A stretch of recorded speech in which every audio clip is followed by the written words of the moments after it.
Hi, இன்றைக்கி hotel style பிஸ்பெல்லா பாத் எப்படி செய்கிறதுன்னு பார்க்கலாம் வாங்க.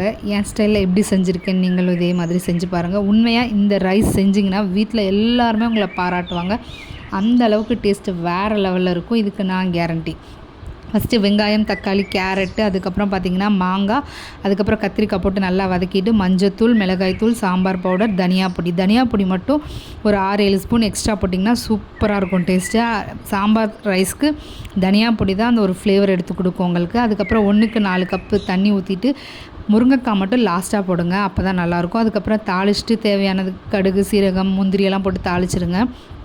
தாளிச்சிட்டு முருங்கைக்காயை மட்டும் மிக்ஸ் பண்ணுறதுக்கு முன்னாடி இந்த மாதிரி தனியாக எடுத்து வச்சுட்டு மிக்ஸ் பண்ணி சர்வ் பண்ணிங்கன்னா வேறு லெவல் டேஸ்ட் இருக்கும். லாஸ்ட்டாக வந்து என்ன பண்ணால் தாளிச்சதெல்லாம் கொட்டிட்டு பெருங்காயத்தூள் லாஸ்ட்டாக போட்டு சர்வ் பண்ணிங்கன்னா உண்மையாகவே எல்லோரும் பாராட்டுவாங்க. இன்னும் வேணும்னு கேட்டு சாப்பிடுவாங்க. அதுக்கு நான் கேரண்டி. இதே மாதிரி செஞ்சு பாருங்கள். பாய். சப்ஸ்கிரைப்.